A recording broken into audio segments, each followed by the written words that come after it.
I didn't go to the Badlands for ghosts. I went for heat. From the highway, South Dakota looks like America forgot to finish it. Miles of prairie abruptly torn open and left to dry, gray and osher teeth biting into the sky. The first time you step out there in high summer, it feels like standing at the edge of the ocean with the tide pulled back. Everything is stripped to bone.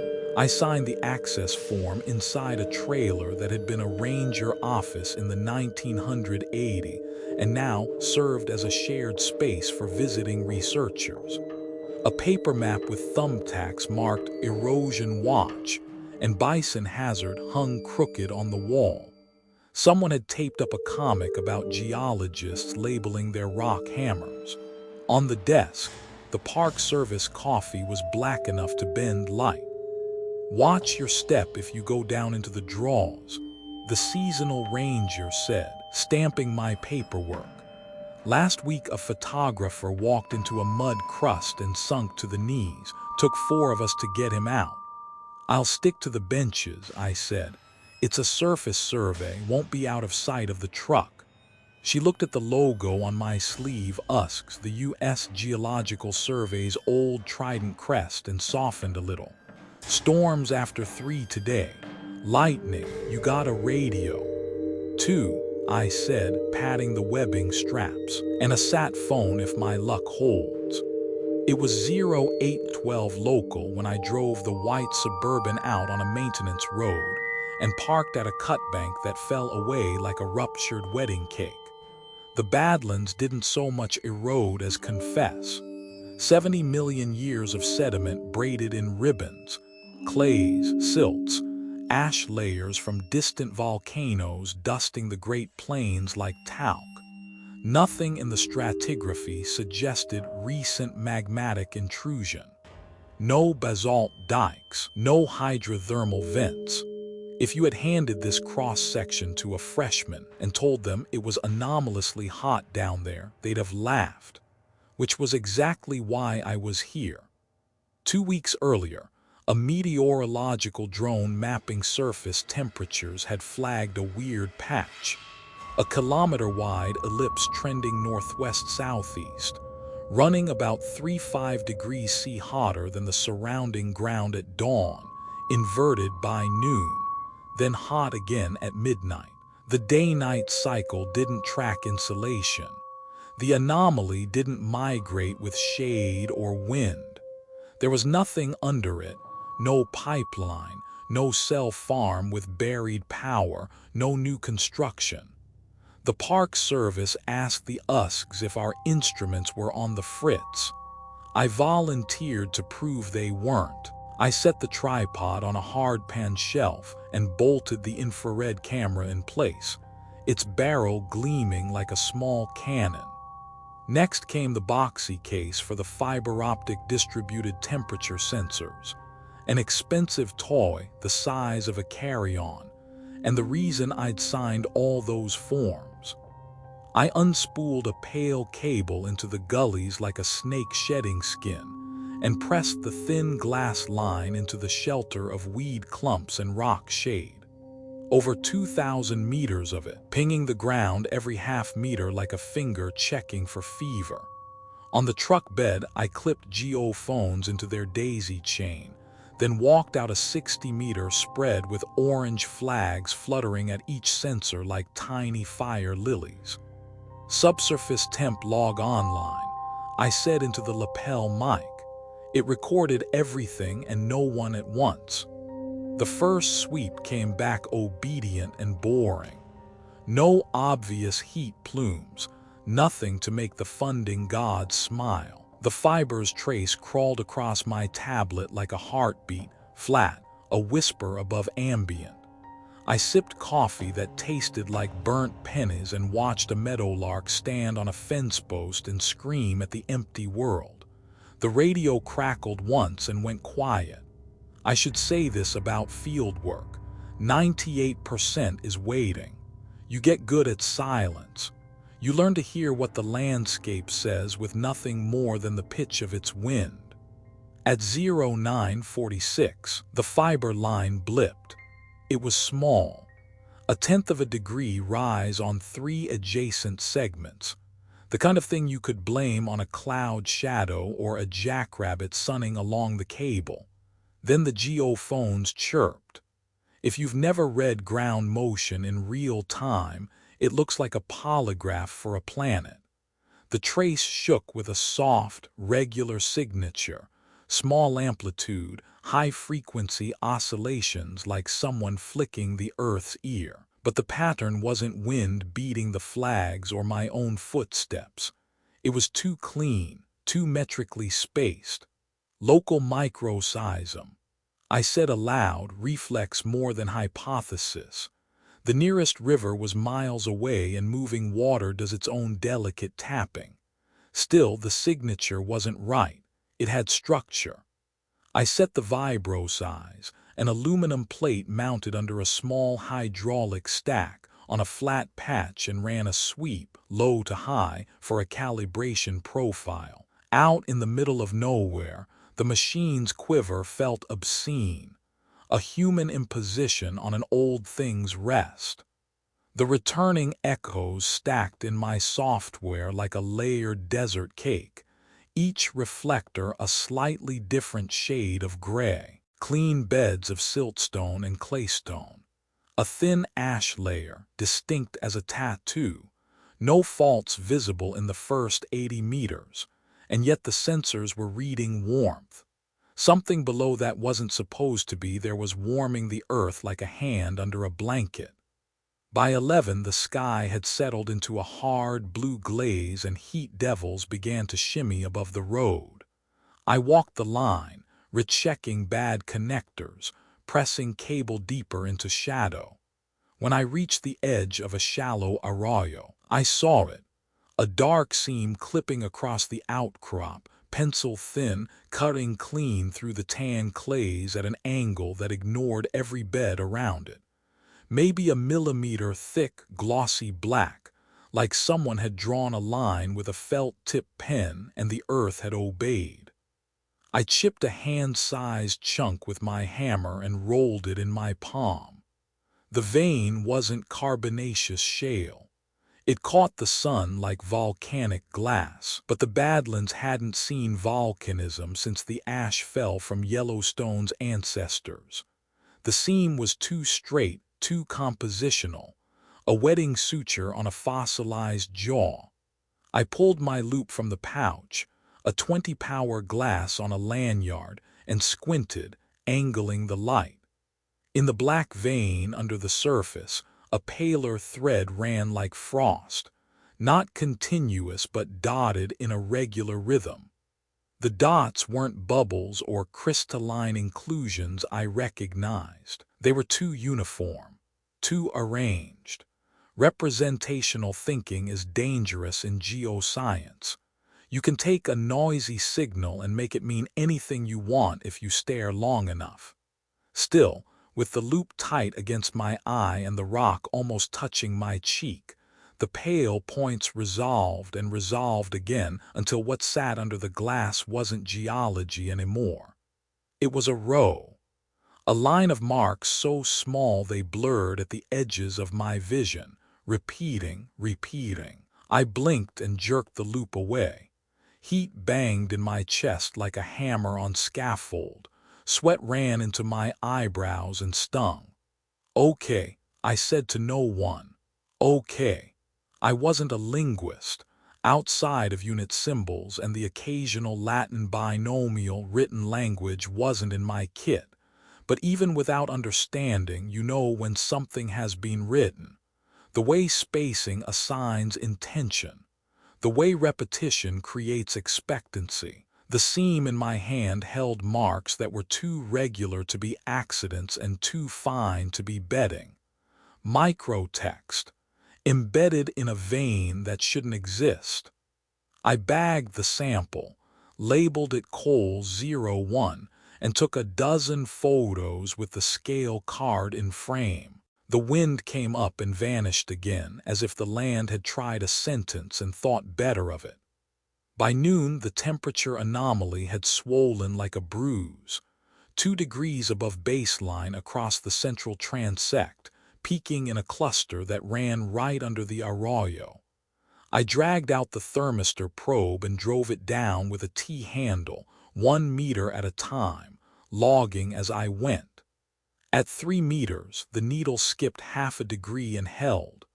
At 5, it jumped again. The analytics would wait for a lab and a faster machine. Field work rewards improvisation. I had one more trick in the kit, a cable on loan from a NOAA colleague, built for hydrocaustics but repurposable in a pinch.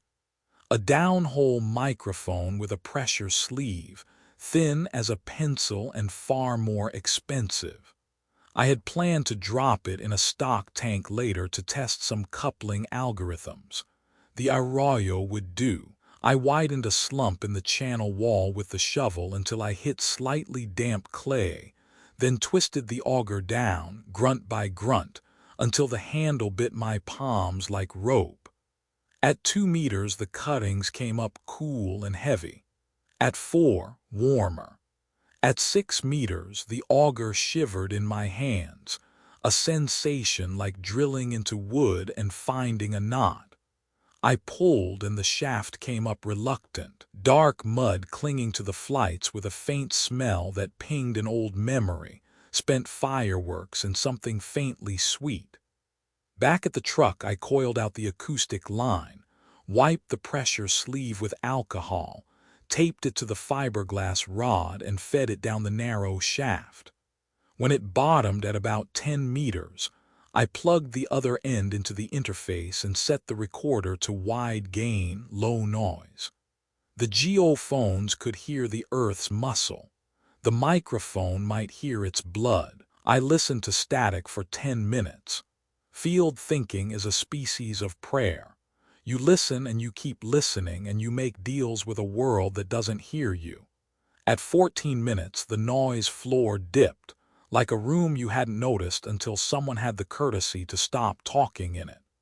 The spectrum analyzer on my tablet registered a faint comb of frequencies inside audible range, clustered more tightly than wind through reeds, less tidy than a machine.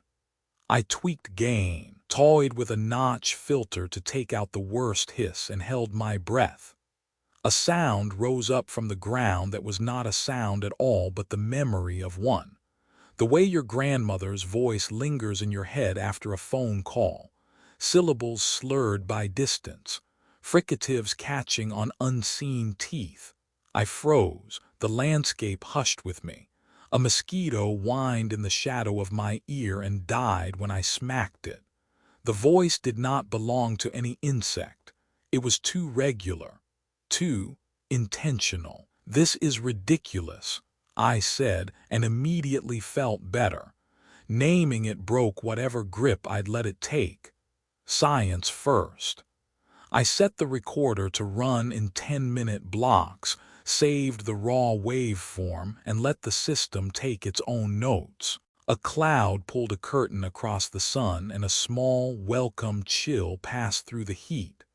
I stood there with my hand on the rod, feeling the faintest tremor, the Earth's breath through a thin tube, and for the first time since I'd parked, felt like I should have brought company. At 13:32, lightning stitched itself into the distant western sky. A thunderhead was piling up off the horizon, an anvil shape growing shoulders as I watched. The ranger had called it. Storms after 3. I'd promised her I wouldn't be a hero. I started to break down equipment. The field computer chirped. The acoustic spectrum blew open like a mouth. Words, I knew it then. Not animal, not mechanical. Words too soft to parse, too jumbled to place, and yet the brain is a machine that recognizes pattern at the first hint of it. The noise had cadence. Phrases fell into each other on rhythm alone. When you've listened to people in airports through glass, heard bargains made 2 seats behind you on a red-eye, you know the human scrape and slide of vowels. I put the headphones on. Behind the hiss and the distant beat of thunder, a sibilant thread unspooled. It was not English, not at first. It moved too quickly, consonants crowding and then vanishing. I heard something like Italian, but it wasn't right. Too many hard stops where I expected open vowels. Then a wash of sound with the rolling R's of Spanish, and then again not. The order of words fell wrong in the ear. A fragment floated up that could have been French or could have been a trick of my own memory assigning meaning. Over it all, a cadence like prayer, phrases repeating in a waveform that suggested repetition more than content. My name is Nathan Cole. I don't speak those languages well enough to fake them in my own head, but the brain is a hungry animal in a field of scraps. I leaned closer to the ghost of it, willing it to slow. Something slid into the foreground like a face pressing against glass. 4 or 5 syllables, clean, old, each letter struck like a bell. It felt Latin. I had no right to think that, no background beyond abandoned high school declensions and the odd rock name, but some words carry the weight of their age. I wrote down what I thought I heard, knowing I was probably writing my own need. Sub fundamentum, under the foundation. I said it aloud. Under the foundation. The wind crawled up my sleeves and died. I toggled the recorder, saved everything twice, pushed the mic deeper, the cable rasping against the auger hole's rough walls. The tablet clock ticked off another minute. The thunderhead's anvil capped and spread. Lightning pulled clean white branches down where rain had not yet begun to fall. I told myself that the hair lifting at my forearms was static, not superstition. A new voice shouldered through. Higher, thinner, pitched like someone speaking through a door. It came and went in pulses, 10 seconds at a time, then darkness. It wasn't English, and yet, this is the part I will apologize for to any auditor reading the logs, because it is the admission that makes scientists unwelcome in their own departments. I understood it. Not the content, not the grammar, but the intention. It asked. The way a question lifts. The way a plea drags. I took one of the geophones from the chain and pressed the ceramic face to the ground, right above my drilling point, and put my ear to the casing. The 2 channels, airborne noise and ground-transmitted motion, aligned in some unkind moire in my skull. For a heartbeat, the mismatch resolved. Dozens of threads of speaking braided themselves under my ear. They were not chance, they did not comfort. They overlapped and tore at each other like clothes in a river. Some had the courtliness of a liturgy, others the raw rhythm of a gas station argument. None sounded happy. Okay, I said again. Okay, that's weird. Lightning stitched a brighter seam across the west. The first warm raindrops hit my wrists and darkened the dust. Time to go. I had enough field sense left to lock the boring hole with a temporary cap and flag it, to pull the fiber line carefully, to pack the vibro size so it wouldn't rattle and rip its hydraulics on the road. The microphone cable I extracted like a magician drawing ribbon from a sleeve, hand over hand, coil steady. At 8 meters, the line snagged. I felt the faintest tug back, not suction, not friction, a tug with personality. I held the rod steady until the tremor eased. I breathed. I drew the last 2 meters up with a gentleness I wished I had for more of my life. When the shiny pressure sleeve emerged, slicked with clay, I exhaled hard enough to make myself laugh. I wiped it down, capped it, cased it. When I reached the Suburban, the storm sat on the horizon like a judge. I jumped in, shut my door, and in the close of the cab the smell of dust and warm upholstery, and whatever polymer the government buys by the truckload made me feel briefly, absurdly safe. I set the recorder beside me, and even knowing I was burning the few minutes I had before the road turned to soup, I rewound the last 10. I had to know if the voices were a field hallucination, if they existed outside the shape of my skull. The dashboard clock read 14:08 when the first whisper came out of the speaker. No wind, no rain on the roof, no thunder through the steel skin of the truck to mask it. The sound existed without a landscape, freed from context, and it was worse for the stripping. A whisper is only a voice without a home. It started low, too low to stand as language, and then rose. A single strand, then 2, then 20.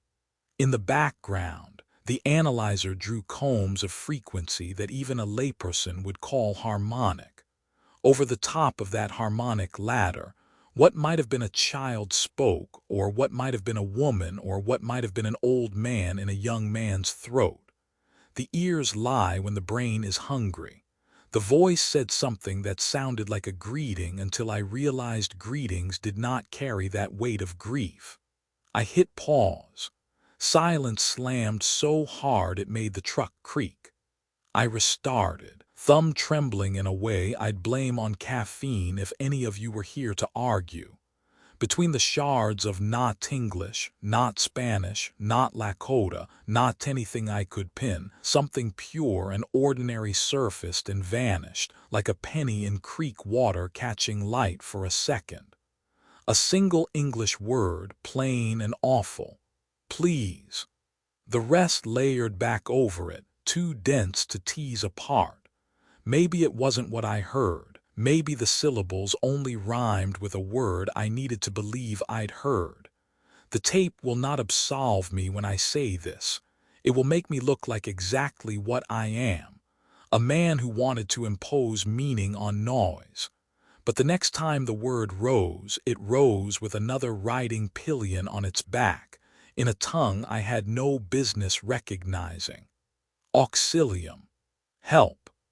The rain came in earnest across the truck then, drumming the roof like fingers on a table. The storm closed the world to a gray circle 10 yards wide.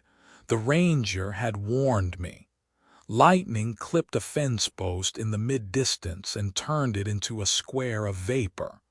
I hit save. I hit save again. I ejected the card and put it in the little red case you wear on a chain under your shirt when you have to walk through airports in countries where data is more valuable than diamonds. I set the recorder to mirror to internal storage. Then I did something I am not proud of. I left. I drove out of the Badlands with my wipers in frantic motion and the tires working mud like bread dough, and in the rear view I watched the arroyo and the flags, and the place where the world had asked me for something recede to a line, and then to nothing at all. I told myself I would come back with more and better. A team. A permit to dig deeper. The right people to tell me that I had heard wind and static and voltage spikes. The thunderhead marched over the park like a cathedral. The road bucked and straightened. When the pavement took me, I unclenched my jaw and felt the ache go all the way to my ears. At the ranger station, mud clotted on my boots into a single heavy shoe. The seasonal ranger looked up from a crossword, took me in, and offered a towel that smelled like stored winter. "Did you get what you needed?" she asked. "I got something," I said, and realized that was the last time in my life I would allow myself to use that word as if it meant less than everything. That night at the motel in Wall, with a window that faced a parking lot and a neon sign that turned the ceiling an alternate red, I cracked open the evidence case like a priest exposing relics and fed the files into my laptop. The software was better than what I had in the field. I watched the waveform bloom on the screen, a terrible flower. I cleaned the audio and filtered under 40 Hz and above 8K Hz, and let the machine do what machines do when you ask them to build you an answer. It separated what it could. It tagged segments by spectral shape. It made timelines and suggested clusters. I listened with headphones until midnight, and then I listened with my head on the cheap carpet, because the desk chair made my back feel like piano wire. And then I fell asleep with the headphones tilted on one ear like an old man at a bus stop listening to a game. I woke at 02:13 with the sense that someone had said my name. All I could hear was the cheap refrigerator's compressor and the hiss of the air unit, and a car on the highway dragging its load of wet tires through the night. I sat up slowly.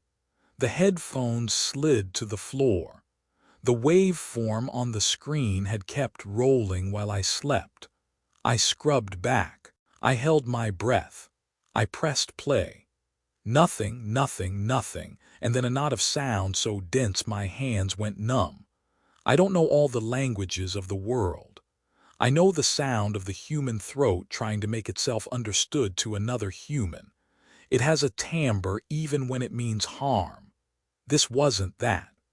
What rose from the ground and into the cheap motel room was the sound of people learning a language after they no longer needed it, muscles out of practice, grammar forgetting itself in the dark, and yet still speaking because some portion of them refused to quit. If you asked me under oath what the recording contained, I would make myself small and say only this. From 300 feet below the Badlands, in a landscape that has never known a volcano, in a place where heat does not belong, I recorded whispers in multiple languages. And they were not alone. When you've carried a secret in your chest for more than a week, it starts to scratch its way out. By the time I drove back to Denver and filed the USC's field report, the sample in my backpack felt heavier than lead.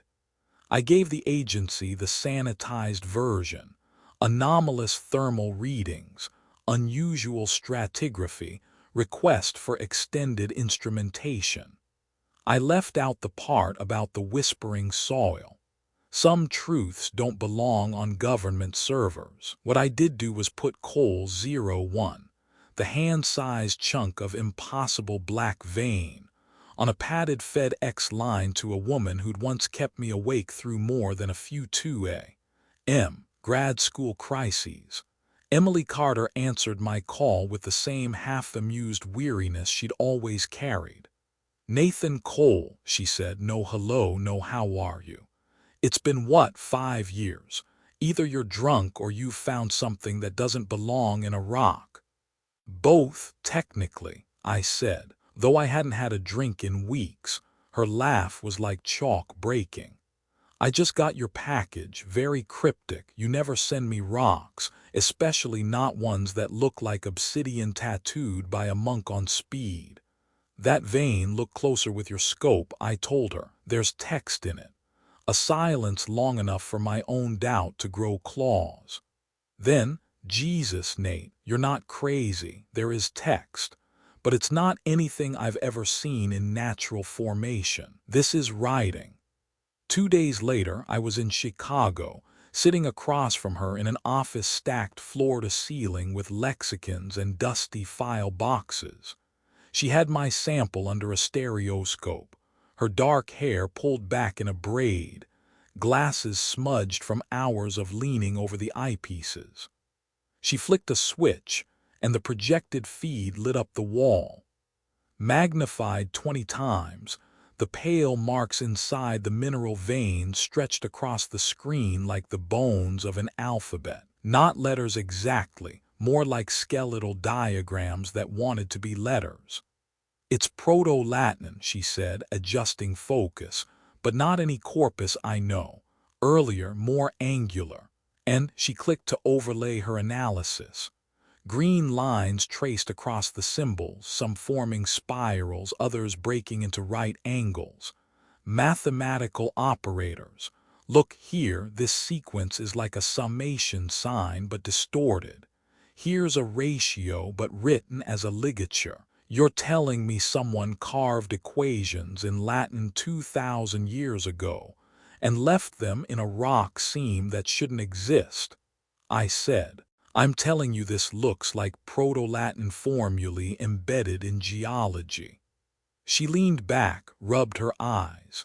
And if it is, someone was writing math in a dead language inside a mineral structure before Romans even thought about conquering Gaul. It doesn't make sense. We ordered takeout Thai and spread her notes across the floor. Emily always worked like a storm, papers in concentric rings, sticky notes on her arms, a glass of wine abandoned halfway. I can't just march into the Badlands with shovels, I said. Usk's already signed off my report. They'll think I'm chasing phantoms if I ask for more funding. Emily stabbed a pad Thai noodle with her chopsticks like it had offended her. Then we don't make it geology, we make it linguistics. Proto-Latin epigraphy hidden in mineral seams. That's worth a grant. I can push it through the university under an ancient languages research project. Field excavation, academic equipment, graduate students who don't know better, and cover story for me. You'll be my co-PI. I'll tell them I need a geologist to confirm the matrix context. She grinned the way she used to when convincing me to sneak into labs after hours. It's not even a lie. By midnight, we had a proposal skeleton, subsurface epigraphic patterns in sedimentary formations of the northern Great Plains, dry enough to pass any funding board. 3 weeks later, we were back in South Dakota with fresh permits, 2 university trucks, and a trio of grad students who thought they were on a summer adventure. We started shallow test pits across the anomaly, logging soil and mineral samples every meter. The grad students complained about mosquitoes. Emily muttered Latin under her breath as she worked.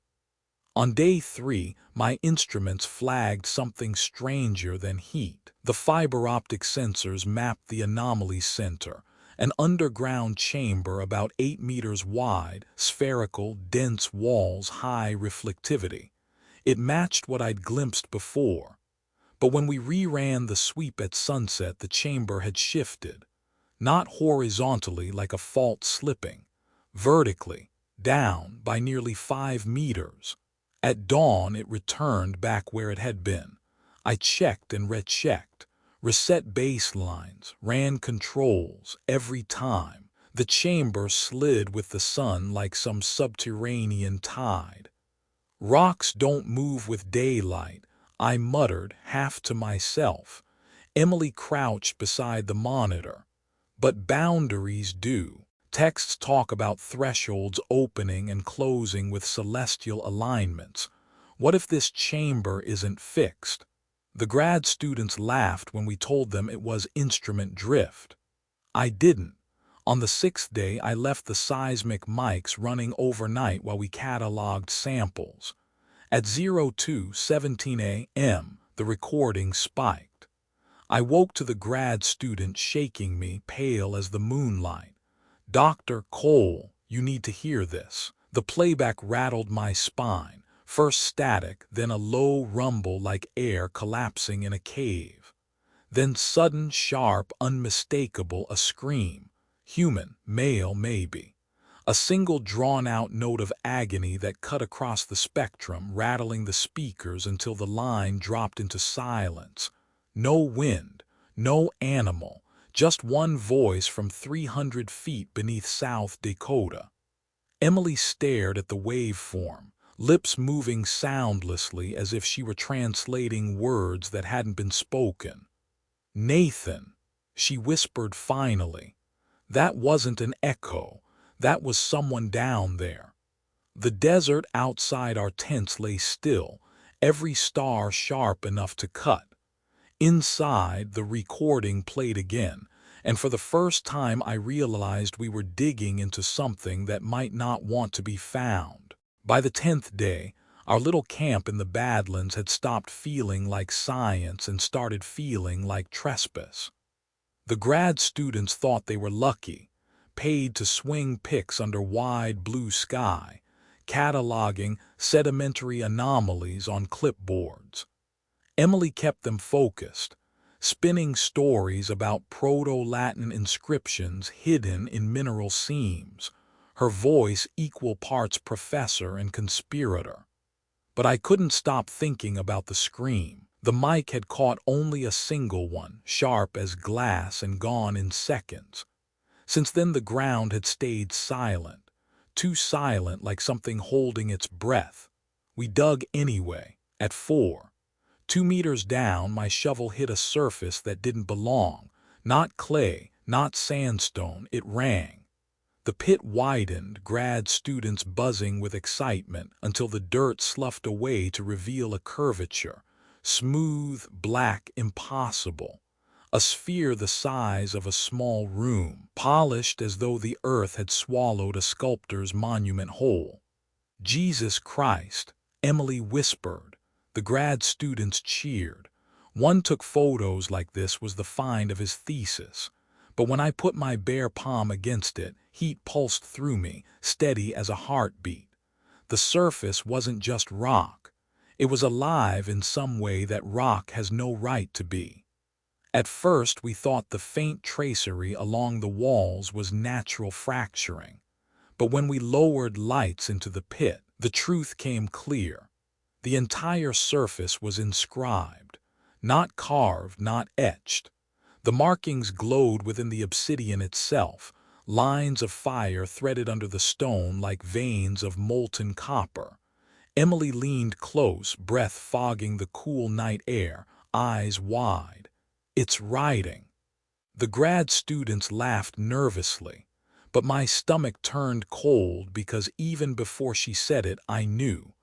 I knew because as the light touched those markings, they weren't foreign to me. They arranged themselves in my mind the way words on a page do, instant recognition. I could read them. I shouldn't have been able to, not with my halting high school Latin, not with an alphabet older than empire. But the symbols slid into place, meaning grafted itself to my brain. And what they said made my throat go dry. The first passage spoke of an event called the Great Sundering. It didn't read like myth, not metaphor. This was documentation. It described a fracture in reality itself, the splitting of the foundation into layers. One above the world we knew, the surface, the living.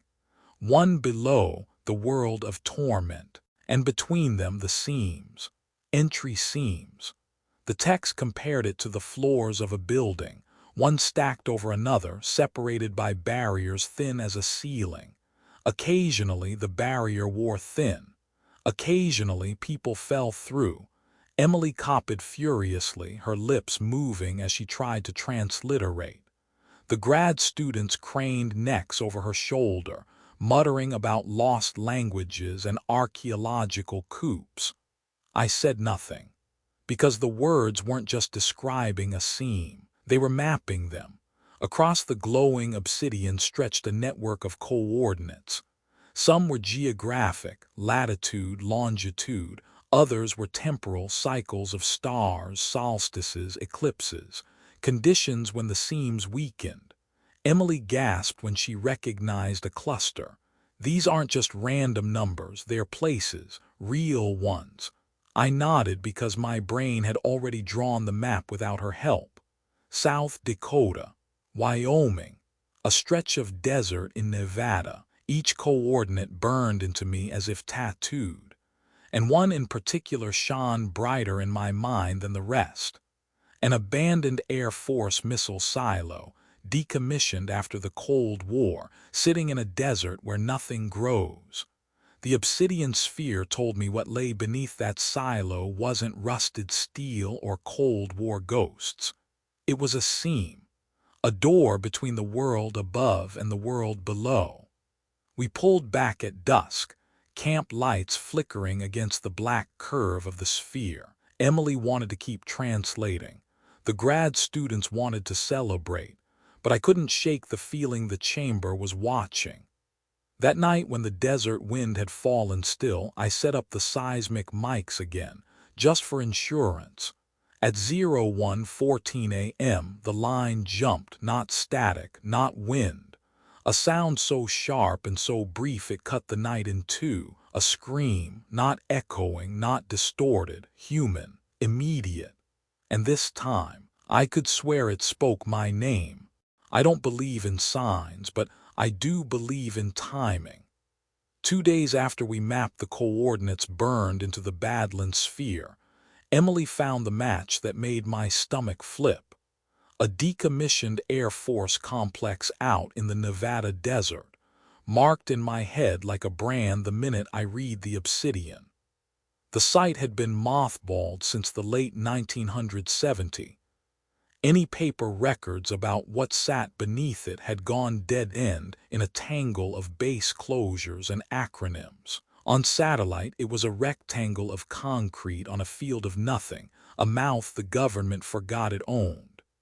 "We go light," Emily said, zipping up a canvas duffel in her kitchen while I checked weather models on my phone.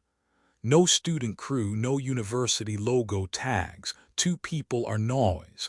A caravan is confession."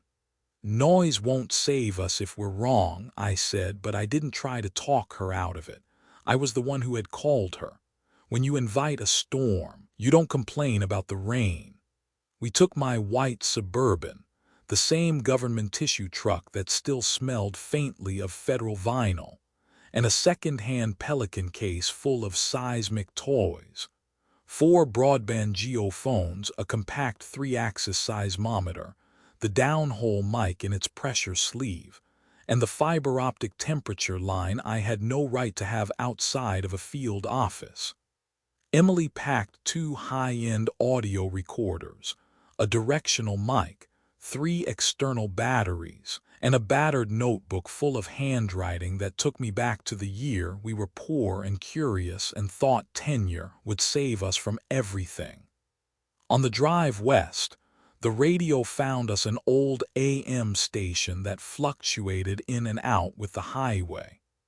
Between bursts of static, we were told there would be a lunar eclipse in 2 nights, just before midnight, visible across most of the desert southwest if the clouds stayed kind. Emily made a soft sound in her throat that I knew meant every synapse in her mind had lit at once.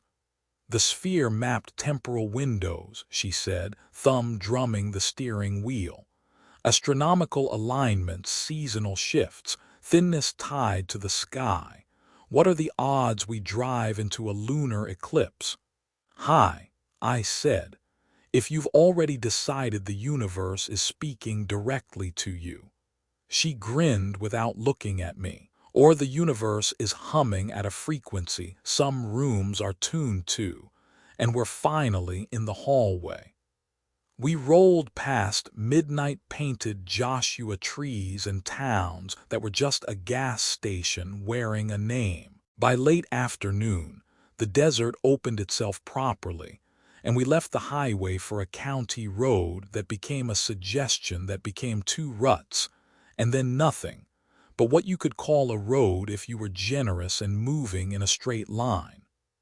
The complex sat on a slight rise, a rectangle of cracked concrete and a chain-link fence that had the decency to sag honestly, its razor wire long gone to rust.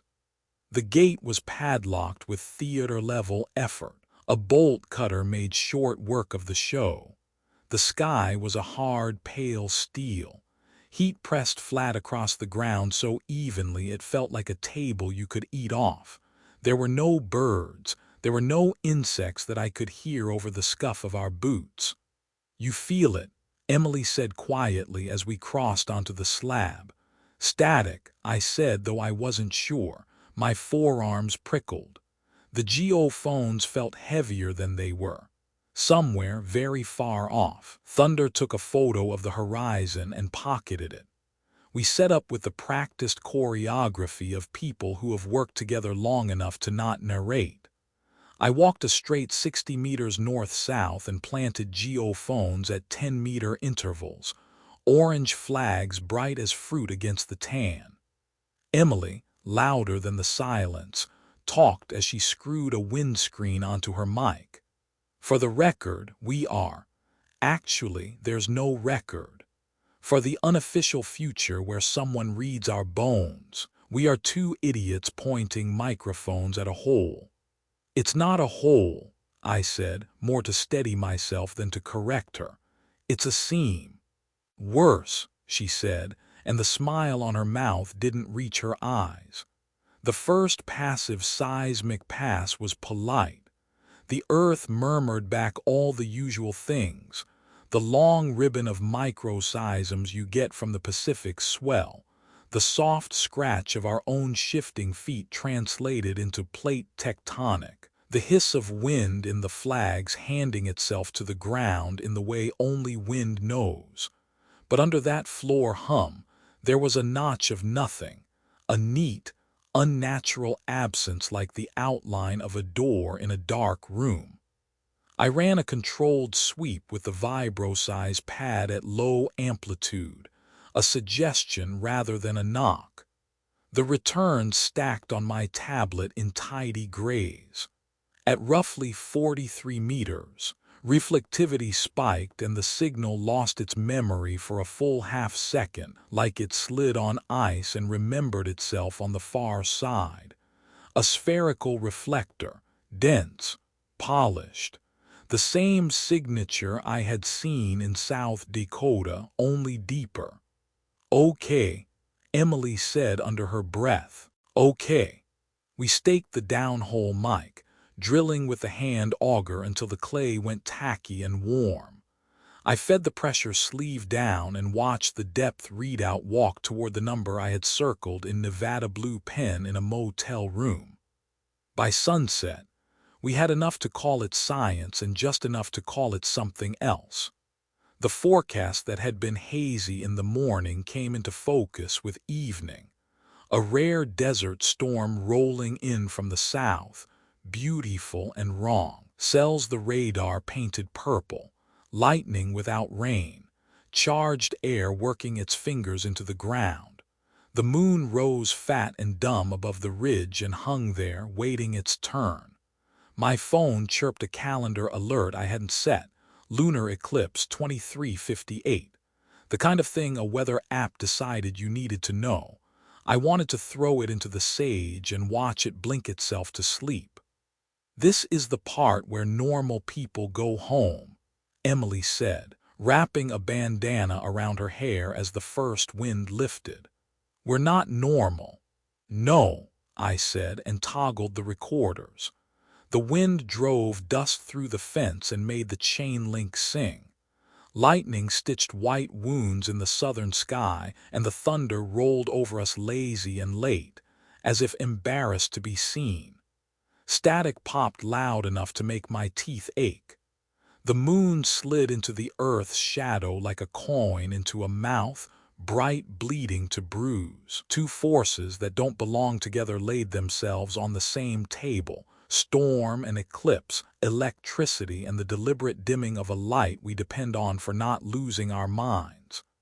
At 23:51, the seismometer's vertical channel began to stutter. Not much. A handshake maybe. Small amplitude but with a regularity that belonged to machinery or physiology. I adjusted gain. The stutter grew teeth. "Getting something," I said. "Me too," Emily breathed. She had the cups of her headphones pressed so hard to her ears the plastic creaked. On her small recorder, the levels danced like a chastened choir. We stood on the concrete slab of a dead facility and listened to the ground. The first voice came at 23:56, not through the air, through the downhole mic, a straight translation from pressure in dirt to electricity in cable to vibration in my head. Female or male pitched higher by strain, impossible to say. It spoke something that slid past understanding because it belonged to the grammar of desperation first and any human language second. then another, then 10 behind it, 2 dozen, 50. They rose like steam from a slaughterhouse, pleading, bargaining, cursing. Languages spilled into one another, and even when I couldn't name them, my mind collected context like burrs. Spanish ground to dust by thirst. A cadence like Italian that snapped into hard consonants where no Italian would. Something Slavic, crushed consonants and vowels like bruises. A voice that might have been Navajo or another Athabascan language, but stripped of place and wind. Latin that wasn't church Latin, but carried the weight of men who had written with knives. I felt my knees go hot and realized it was because they were shaking against each other. I crouched without intending to, as if making myself smaller would change the size of what I was hearing. Emily's face was turned so I could only see her profile, moonlight, what little of it remained, cutting her into pieces. She looked like a woman listening to the ocean name her, and the ocean using the wrong name on purpose. "Do you hear English?" I asked. My voice sounded like someone had shoved it through too small a pipe. She shook her head, then nodded, then shook it again. "A word here, a word there, not English the way English lives, it's overlaid, like they're all trying out each other's tongues and none of the mouths fit." A chorus of bargains rose and fell. I caught numbers. I caught names that burned and were gone. A teacher calling roll for the dead. The seismometer picked up a beat, not a voice, not a word. A rhythm. Something hitting something else in a regular pattern far below. The sort of sound you'd get if a fist learned a song and taught a wall. When totality took the moon, the storm moved over us like a lid on a pot. Lightning became sheet, the kind that turns the world negative for a breath and erases shadows. The wind found more teeth. The fence sang louder. Static reached a hand into my mouth and dragged its nails over my tongue. Then the clarity came. Have you ever tuned a radio past a station by accident and heard it lock itself into place? The ground did that. The hiss, the mutter, the freight train of noise we call nature, it all stepped back the way people do when a child starts to scream in public, sudden shy silence all around the raw noise. The voices became crystal, not louder, simply nearer. "Emily," I said, and I don't know if I was warning her or asking her to hold my hand.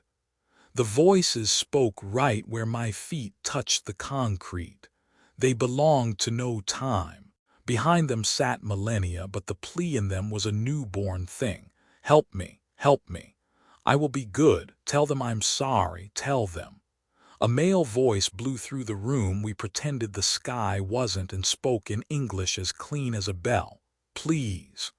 In the same breath, something old and iron and impatient answered in Latin so perfect I hated myself for knowing it. Non-licit. It is not permitted.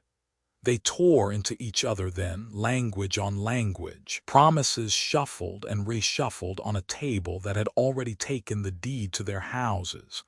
I thought for a second that I could hear my own name, and then I hated myself for thinking it because the brain will always save your life by surrendering your dignity first. "Recording," I said, because if I didn't say it, some part of me believed none of this would exist when we were warm again. "Recording," Emily said. At 00:03 her recorder clicked. We both heard it, anyone would, even a layperson. It was the sound of a machine making a decision, a tiny relay inside choosing a path. The little red light stayed steady. The counters rolled on, but the tone of the device had changed the way a room changes when a person who matters walks into it. "Battery fine," Emily said instantly, like she was reciting a creed. "Storage fine, levels good." "Keep it rolling," I said. We rode the storm. The voices begged and bargained and cussed God and offered him percentages. Lightning reached down and rewired the ridge and climbed back into the clouds, proud of the work. The eclipse slid off the moon as though embarrassed to have been seen in public in its underwear. Color returned to the world in that slow way it does when someone opens their eyes after pressing too hard on them. And then, on a dime, the ground shut its mouth. The voices cut so clean it felt like someone had pinched the cable and choked the sound out of it. The silence wasn't relief. It was a vacuum begging to be filled by something with teeth. We stood there a second too long, waiting to hear if it would start again. It didn't. "Play it," I said. It came out like a cough. Emily unplugged her headphones with hands that had forgotten what fingers were for and set the recorder to play back the last 10 minutes. Noise, but not the noise we had heard. Not the frequencies the storm had written with. The waveform I knew, rich, complex, broad, looked the same on the tiny screen. But what came out of the speaker was wrong. "Did you?" I started. "It's backwards," she said, flat, baffled, offended. "It's all backwards." We listened. The voices that had flayed us ran in reverse, consonants turning inside out, vowels swallowing themselves. Even the thunder had been taught to say its name from right to left. "Maybe your device wrote the header wrong," I said. "Maybe the data flags flipped." "It shouldn't matter," she said. "If it recorded, it recorded." She toggled to a different segment earlier. It was intact, wind and our own voices, ordinary, forward, real. Back to totality, backwards. Again to earlier and later, normal. Only the window across the peak of the eclipse during the storm played like a film walked back into a can. I could feel the explanation lining up in my mouth. Electromagnetic interference, static charge, timecode error. None of them had the strength to stand up in the room. Emily tried a second recorder, because of course she had been redundant. The same reversal. It should have comforted me, it didn't. "Maybe it's better this way," she said, and that's when I realized she was shaking, small motions like a small animal trying not to be seen having fear. "Maybe we were never meant to hear it twice." "Reversing it back will be easy," I said, and knew we would do it and knew we would hate ourselves for wanting to. She scrubbed to the exact center of the segment where the voices had been cleanest, where the hair on my arms had stood up to count seconds. Backward speech chased itself across the tiny speaker, all the wrongness of the world poured into a teaspoon and held to our lips. In the middle of it, clear as if it had been recorded in a studio and spliced into the mess on purpose, a single word ran forward. "Run." Not shouted, not whispered, spoken like advice, like regret, like a map folded and left under your door by a stranger who knows your address and wants you to make it out. The player hiccuped. The loom on my watch hand seemed suddenly too bright. The wind fell out of the chain link with a sigh a woman makes when she sets down a box no one else offered to lift. "Okay," I said, and my voice surprised me by sounding like someone who had found his boots and put them on the right feet. "We got what we came for. We got more," Emily said. Her eyes were glass in the almost light. "We got something that knew we'd listen. We packed badly but quickly, the way people do when they tell themselves they are not panicking." I coiled the fiber cable like a garden hose with a cobra sleeping in its loops. Emily held both recorders as if warmth could keep information honest. On the way out, the Suburban's headlights took a long look at the rectangle of concrete and the chain link like they were memorizing. I stopped once, because the responsible part of my brain didn't want to leave the downhole sleeve and half my retirement buried 10 meters below federal land. I tugged. It came up smooth and cold and absolutely ordinary, mud and clay and the smell of struck matches. When we were back through the gate and the padlock pretended to be itself again, we stared at the two-track that would carry us to the county road and then to the highway and then forward into whatever we had summoned by listening. Time, Emily asked, because the clock in the dash was blinking 12:00 like a joke microwave. I looked at my watch. 00:41. The eclipse was already letting go. The storm had tired of us. "We should go," I said. "Run," she said softly, and for a second I didn't know if she was mocking the word or honoring it. We drove without speaking, as if words might knock on the wrong door. The rear view showed a black square on a black field on a black night. If anything followed, it did so on foot and knew a path we didn't. At the first gas station with a working light and a clerk watching videos on a phone, we pulled into a space and sat with the engine ticking and the air unit grieving the desert heat on our behalf. Emily cued the file again. Backwards, backwards, backwards. One word forward. Run. I put my hands on the wheel because men in movies do that when they are making decisions. "What are the odds," I said, "that two devices from different manufacturers both had their headers flip only during the window when the eclipse and the storm overlapped?" "Bad odds," she said, "yet here we are." "We reverse it back in the morning," I said, "because I am a coward who pretends to be brave in daylight. We document everything like we are the people we say we are." She nodded. "And we find out why a door warned us while it was opening." We stared through the windshield at the kinds of snacks no one should eat after midnight, at a man in a gray shirt refilling a soda like the world had not just said our names. "Next time," Emily said, and her voice had new steel in it I had not heard since we were young and looking for trouble. "We don't come alone. Next time." I agreed, and watched the lights on the highway flicker as if someone were walking in front of them, one by one, carrying a word they meant to deliver whether or not the person inside wanted their door knocked. We hadn't slept.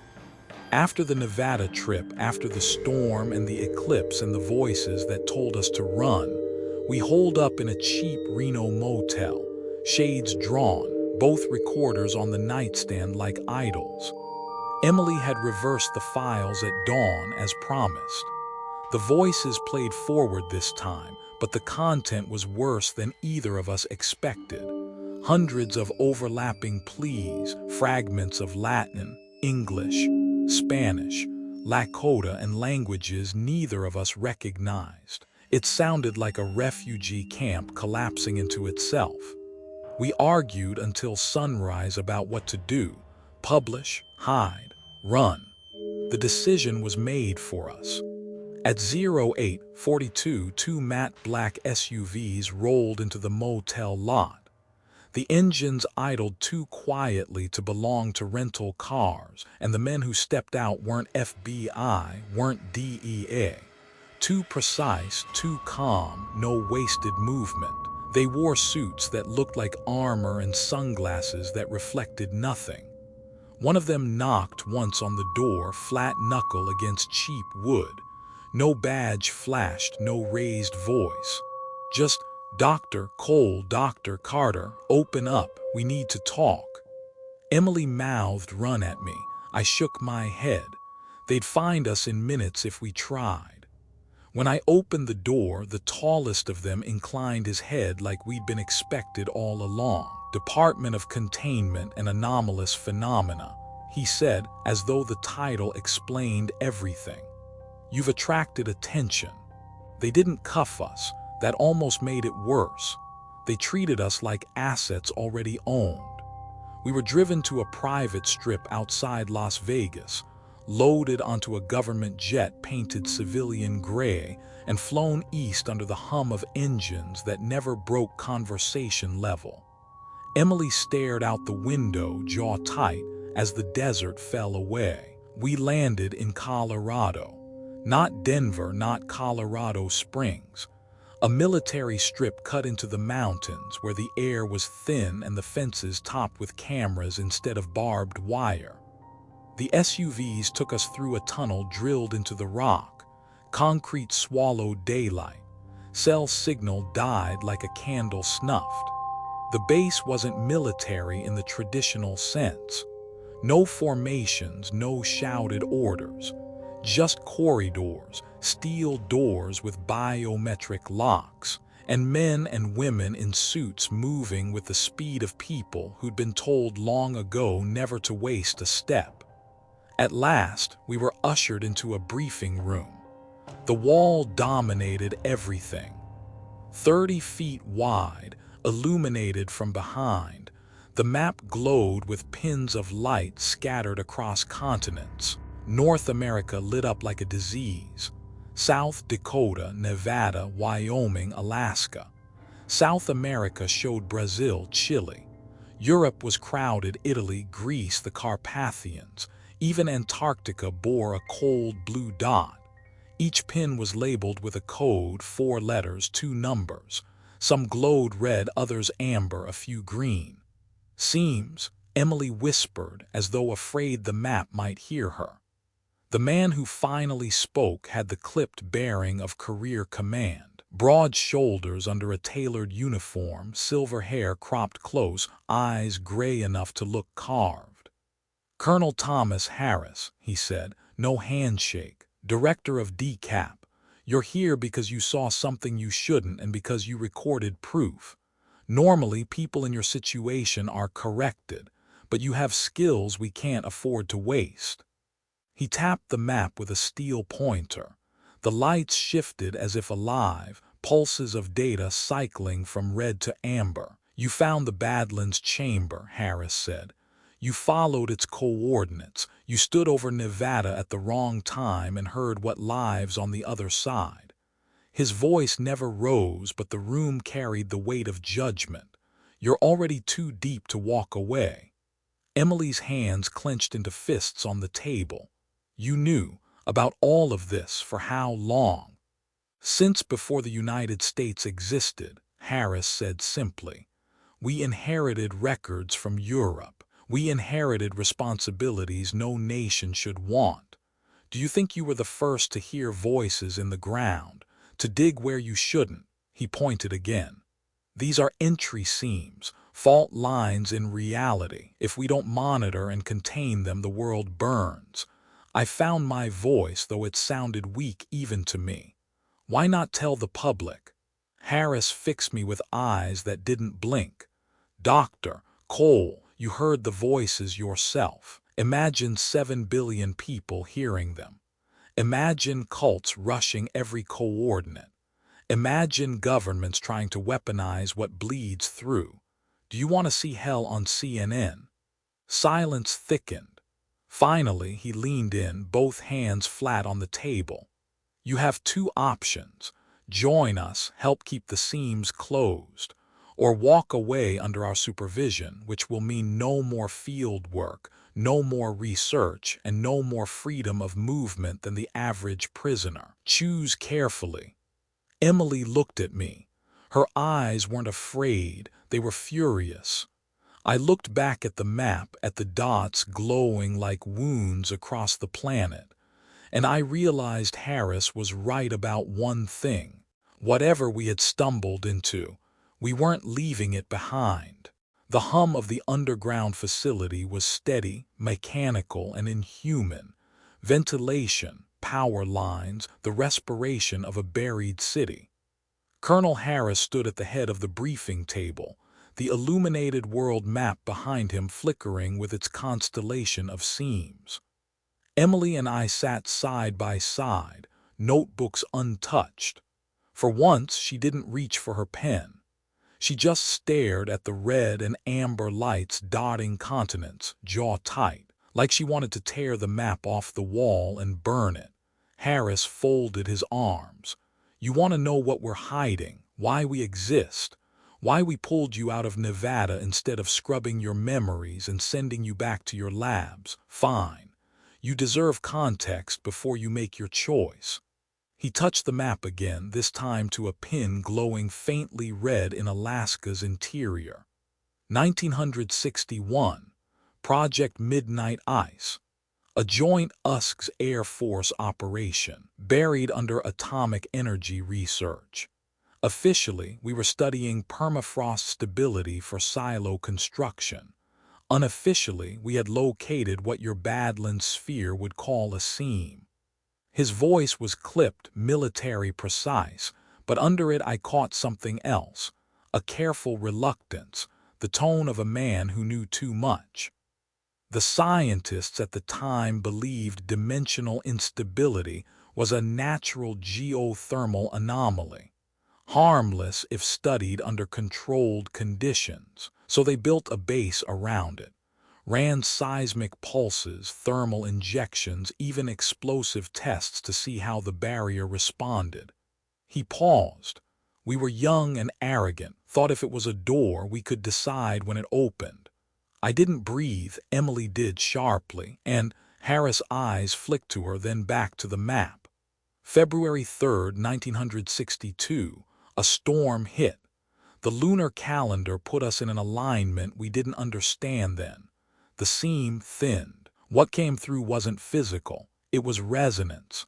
Voices, pressure, distortion of space inside the facility. For 18 minutes, every instrument failed. The team recorded temperature spikes of 200 degrees localized in corridors, frostbite and heat stroke occurring simultaneously. The men, his jaw set. They screamed until their throats tore. By the time recovery reached the site, the base was silent. 42 scientists, soldiers, technicians, dead. Emily whispered, "Micro breach." "Yes," Harris said. "That was our word for it. A seam flexing under conditions we didn't predict, bleeding across the barrier. A warning shot. We sealed the site with concrete and steel, then something older." His voice lowered.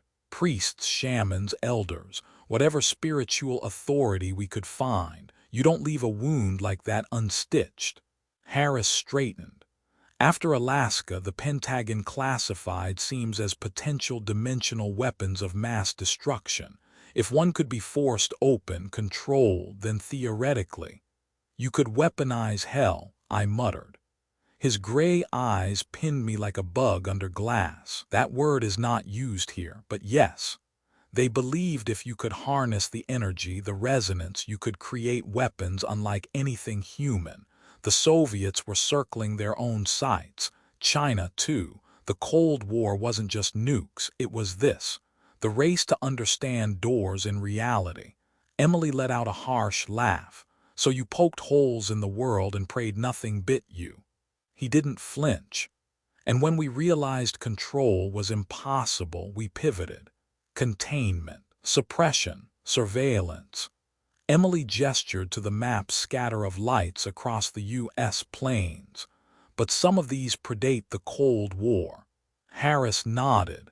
"Many predate humanity. The seams have been known in fragments for thousands of years. Oral histories from indigenous nations across this continent describe underworld gates, spirit doors, places where the living could hear the dead.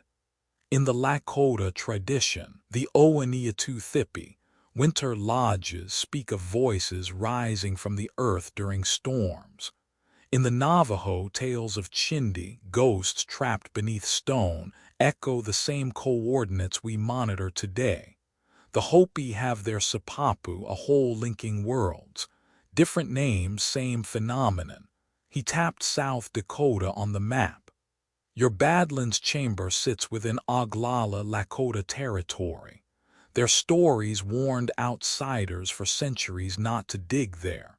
We didn't listen." His hand swept west. "The Nevada site, Paiute tales call it the hollow desert where voices carry without mouths. Wyoming seam, Shoshone legends of stone caves where fire burned with no fuel." Emily leaned forward, her voice sharp. "And you stole their knowledge, buried it under acronyms and Air Force bases." Harris didn't rise to the bait. We used what we could, because if we hadn't, none of us would be sitting here. You think secrecy is a sin. Maybe it is. But secrecy kept your world intact while you were busy writing papers. He turned from the map and faced us fully. For the first time, his shoulders slumped just enough to show the weight of years. You stumbled onto truths men have killed to bury. You've seen with your own eyes that the seams exist, that they breathe, that they speak. You know what happens if the wrong person listens too closely. That makes you liabilities, but it also makes you assets. His voice hardened again. You're already too deep to walk away. Alaska taught us what happens when amateurs experiment. South Dakota proved the seams are still active. Nevada showed us they can speak directly. The next breach won't be micro. Emily sat rigid, staring at the map. Her whisper was so low I barely heard it. We're not standing on bedrock. We're standing on glass. And all I could think was, what happens when it shatters? The briefing room felt smaller once Harris was finished. The glow of the world map seemed to pulse against the back of my skull, every seam blinking like a vein about to burst. The colonel didn't waste time. He clasped his hands behind his back, shoulders squared like a man giving final orders before a battle. "You've heard enough," Harris said. "Now you have a decision to make. DCAP operates with teams we call SEAL teams. Not soldiers, not commandos, though we borrow both. These are composite units, scientists, engineers, linguists, spiritual authorities. Their job is straightforward." He paused, letting the word weigh on us, to keep the seams closed. He let the silence stretch before continuing. "We're offering you both a place on one, official clearance, access to data you can't imagine, and the responsibility of ensuring humanity never learns more than it can handle." His tone hardened. "The alternative is reassignment. You'll be pulled from the field, reassigned to controlled environments, or quietly retired. And you will never see real science again. We won't let you wander, your liabilities now." Emily bristled. "So those are the options, collusion or captivity." "Containment or chaos," Harris corrected, voice calm as stone. "Your choice." A second official, a younger man in a dark suit, set a folder on the table. Inside were photographs, blurred shots of Emily and me from Nevada, satellite images of our camp in South Dakota, even stills of us in the Reno motel parking lot. "You've been under observation since the Badlands," Harris said. "Don't insult either of us by pretending otherwise. You're already in. What's left to decide is whether you're assets or threats." He tapped the folder closed. "If you join, you will never publish, never present, never speak outside these walls. Your work becomes classified, your lives compartmentalized. That's the price. If you cannot accept it, your research ends today, so does your freedom." Emily's jaw set. "What you're doing is wrong. Containing information, erasing people, burying cultures that knew these truths long before DCAP existed. Knowledge should belong to everyone, not a handful of suits in the dark." Her voice wavered, but her eyes burned. "If the world knew, maybe, just maybe, we could understand these seams, not just patch them like leaks. Isn't that the point of science?" Harris didn't blink. "Science is curiosity without discipline. Discipline keeps the species alive. You've heard their voices. Tell me what happens if you let billions of ears listen. Tell me how you control faith, greed, desperation. You think you'd get understanding. You'd get war. You'd get weaponization. You'd get hell opened in 1,000 backyards." Emily swallowed. I could see her rage at the truth of it and her horror at agreeing with the man who'd said it. I stared at the map again, at the dozens of red lights glowing like wounds across the planet. My skin itched with questions. How many chambers like the one in South Dakota? How many inscriptions? How much data had DCAP hoarded away? A part of me, the geologist, the scientist, burned with hunger. Access to those archives meant answers. Answers to mysteries older than humanity. Answers I could never get outside this room. Maybe Harris was right. Maybe secrecy was survival. But the selfish truth was simpler. I wanted to see more. I wanted in. Harris finally broke the silence. You don't have forever. We leave for a secure site tonight. If you're with us, you'll board. If not, you won't walk free. Choose. Emily's hand trembled on the table. She looked at me, eyes raw with conflict. I knew what she wanted to say, that we should refuse, blow it open, take the risk of sunlight over shadows. But she also knew what we'd seen in Nevada. The screams, the begging, the word that had told us to run. I exhaled, slow. Join. Emily flinched, but she didn't contradict me. After a long, strangled silence, she nodded once sharply, like cutting her own throat. Harris inclined his head as if the outcome had never been in doubt.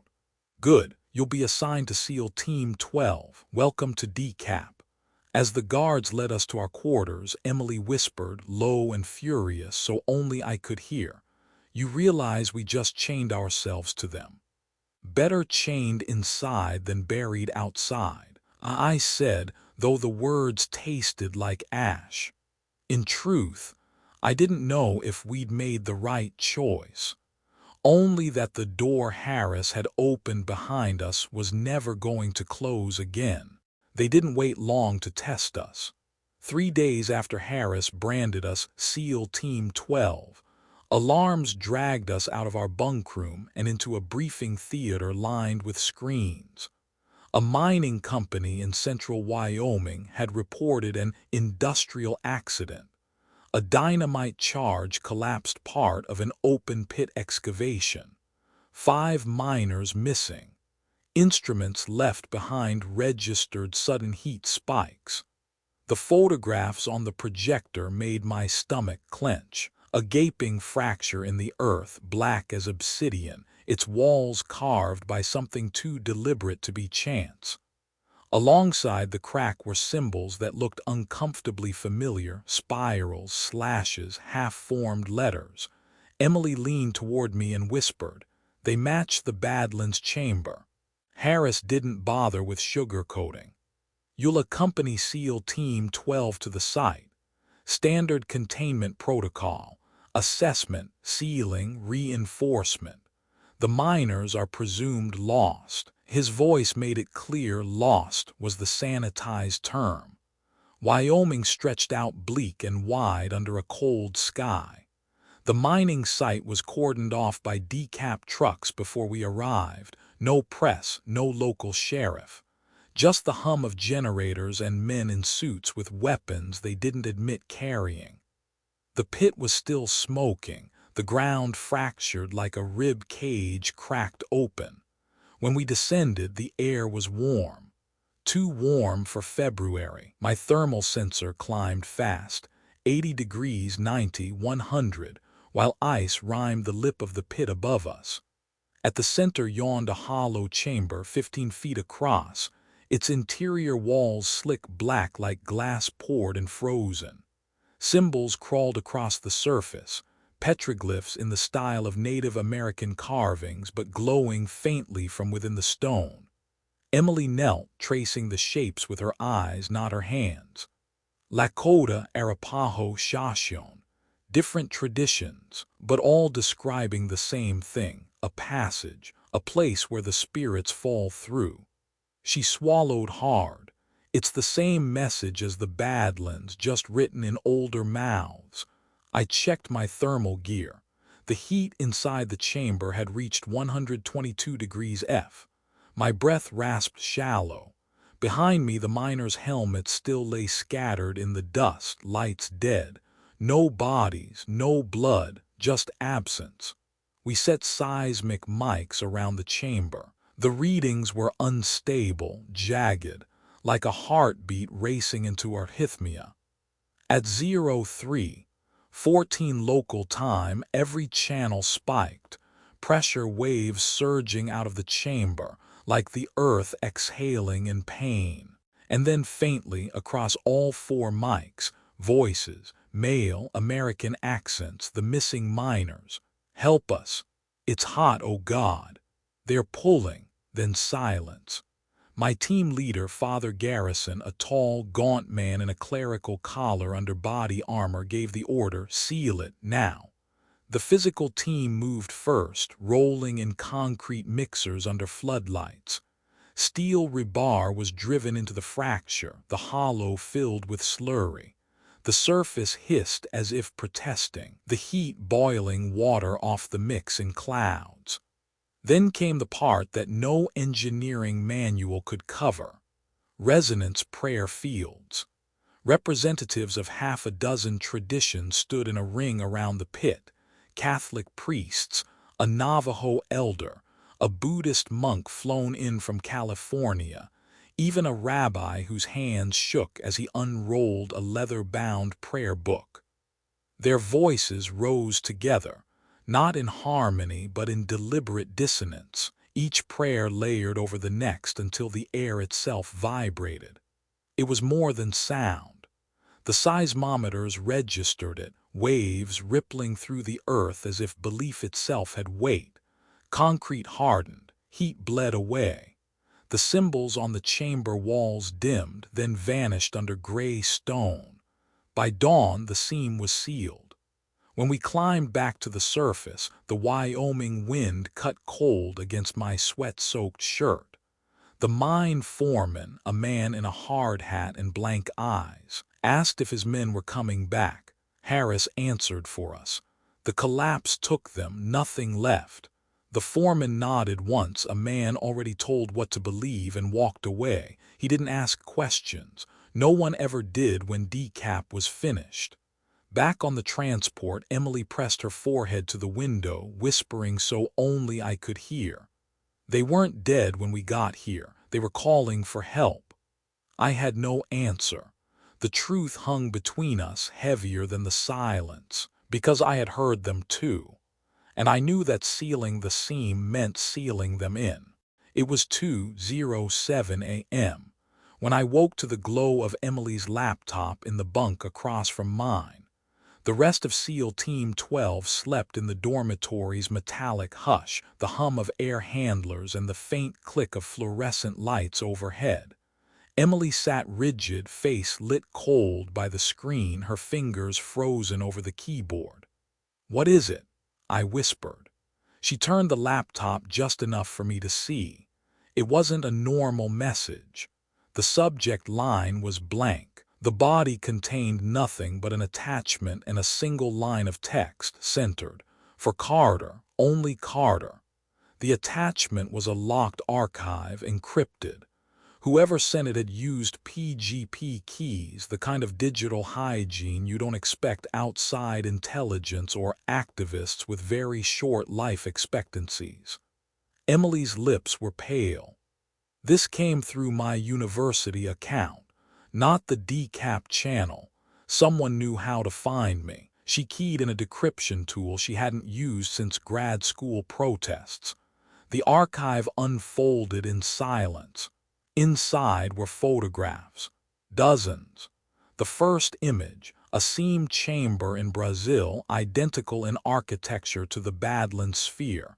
But instead of sealing rituals, there were cables, sensors, and a bank of computers with the Pentagon seal on their casings. The next, a list of names. Men and women flagged missing in red letters, dates going back decades. Another, a typed page marked "Kill Order" at the top, with a photograph stapled to the corner. The face was blurred, but the words were clear enough. Subject, whistleblower. Neutralization authorized. Emily scrolled faster, her breath coming shallow. The last folder contained a series of thermal images from Nevada, the familiar site of the missile silo. But this time, the heat signatures weren't just pulsing under the ground. They rose into the air, outlines of humanoid figures blurred and elongated, tethered by cords of light leading back into the earth. The metadata stamped at the bottom, decap internal use only. She closed the laptop like it had burned her. Someone inside sent this, she whispered. They're not just containing seams, Nathan. She struggled for words. They're using them, testing, extracting, and when someone talks, she tapped the kill order page. They erase them. I tried to summon the scientist's skepticism, the instinct to call it forged. But the pit in my gut told me the opposite. This was real. Too detailed, too ugly, too aligned with what we had already seen. Emily's voice trembled, though her eyes were hard. We're helping them cover it up. Those miners in Wyoming, they weren't just sealed in, they were taken. The next day I couldn't unsee it. On the transport, I pulled the latest incident report on Wyoming from the DCAP database. The document was neat, clinical, stripped of humanity. 5 miners killed in structural collapse. Seams sealed at 0300 hours. No anomalous activity recorded, but I had been there. The microphones had screamed with voices.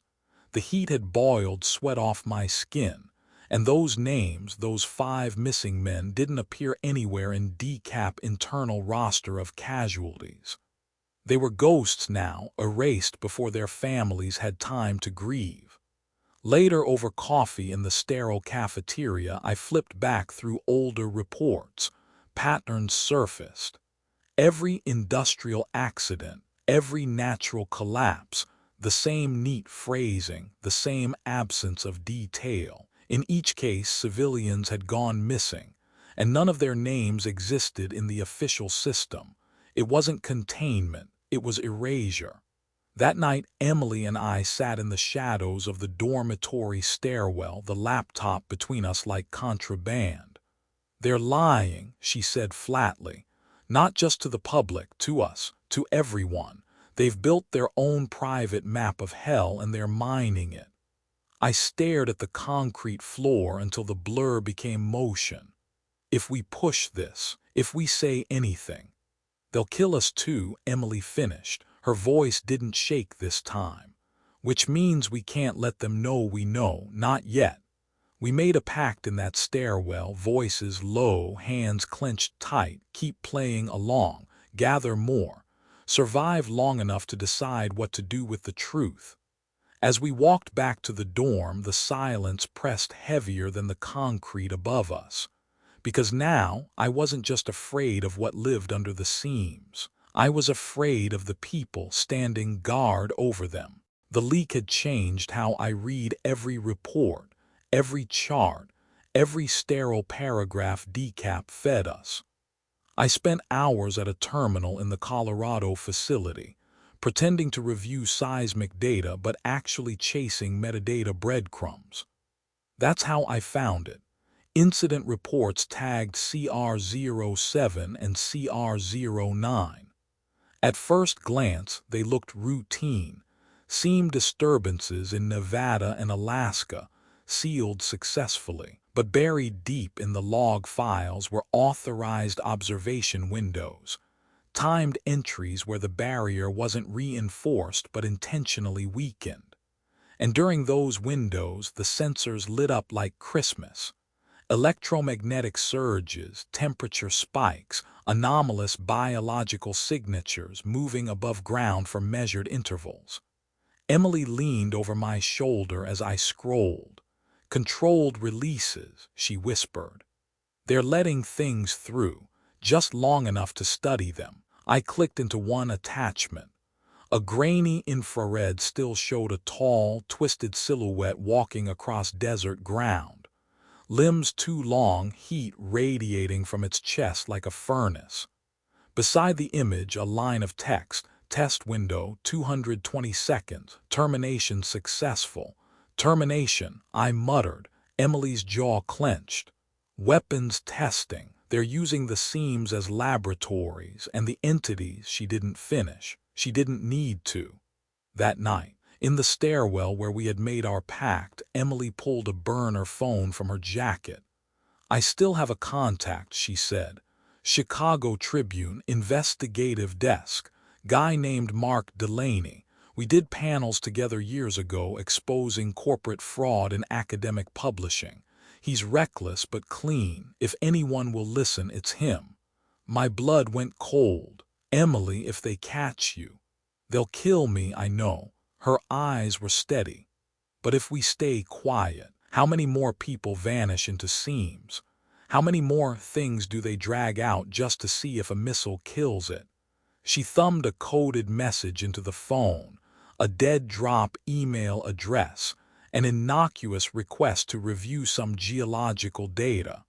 A hook, nothing more. I watched her hit send and felt like the floor tilted under us. For the next 2 days, I couldn't focus. The SEAL team prepped for a routine reinforcement mission in Arizona, but my mind stayed knotted. Part of me wanted to believe Harris. Containment, discipline, secrecy as survival.